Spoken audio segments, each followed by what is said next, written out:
chuter le manipulateur par une prise de jujitsu. Bonjour à toutes et tous, je m'appelle Jean-Marc Moret-Vichard, je suis thérapeute, formateur, conférencier spécialisé dans les relations manipulatoires et dans l'accompagnement des victimes de pervers narcissiques. Alors on va voir aujourd'hui comment faire chuter le pervers narcissique grâce à une prise de jujitsu. Alors, je fais cette vidéo dans le cadre de mes vidéos sur la contre-manipulation et donc pour vous expliquer comment vous donner quelques outils, vous allez voir, extrêmement efficaces de contre-manipulation. Et donc, une des techniques, c'est une technique de jujitsu. Alors, pour vous expliquer comment ça marche et comment ça fonctionne, l'idée est de comprendre que quand un pervers narcissique vous manipule, quand il vous dévalorise, quand il vous humilie, quand il vous menace, quand il vous porte un coup d'une façon ou d'une autre, parce que c'est ça qui se passe, il prend la relation comme un conflit d'intérêts et il essaye de vous porter des coups jusqu'à vous déstabiliser pour que vous soyez à sa merci, pour que vous acceptiez tout et n'importe quoi de sa part. L'idée est de comprendre que un manipulateur, quand il fait ça, il attend de vous une réaction.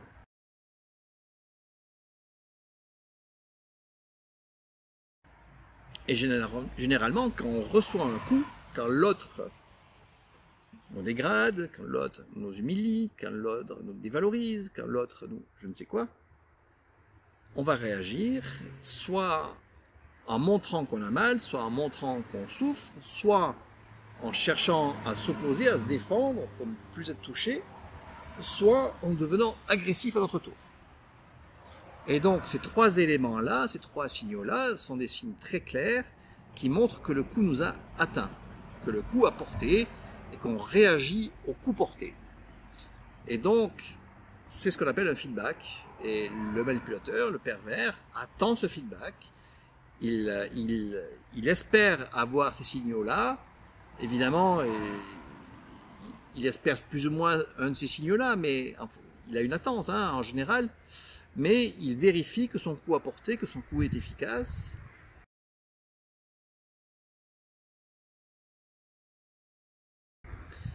Et donc maintenant la question c'est, que se passerait-il si il n'avait pas ce feedback-là? Que se passerait-il si vous ne réagissiez pas en montrant de la souffrance, en montrant que vous voulez vous protéger, ou en montrant que vous avez envie de vous venger, de l'attaquer à votre tour?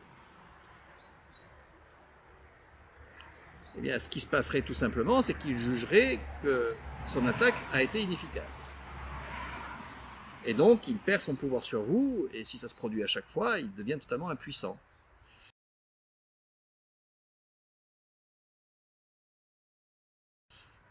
Alors pour cela, une technique de jujitsu, le jujitsu consiste en diverses techniques qui consistent à utiliser le mouvement de l'autre pour le déséquilibrer. Il ne s'agit pas de s'y opposer, il ne s'agit pas de le repousser, il ne s'agit pas de plier sous, il ne s'agit pas d'essayer à votre tour de pousser plus fort.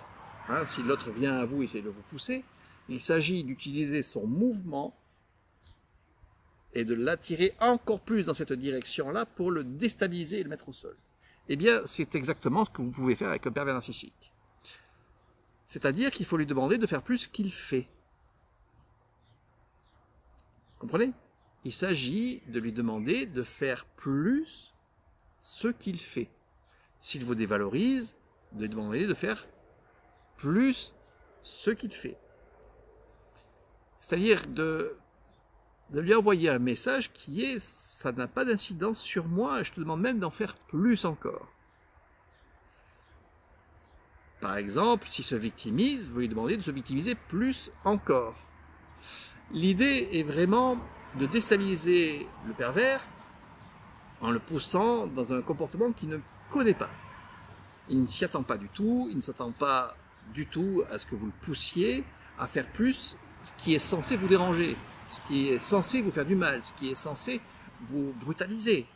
Si vous lui demandez de le faire, pour une raison ou pour une autre, ça veut dire que ça ne vous touche pas, ça veut dire que ça ne vous blesse pas, ça veut dire que c'est ok pour vous, voire même vous en demandez plus. Vous imaginez, en fait, c'est extrêmement perturbant hein, pour quelqu'un qui manipule de voir que le coup porté, non seulement ne génère pas de feedback, de réaction, mais au contraire qu'on vous demande d'en porter d'autres.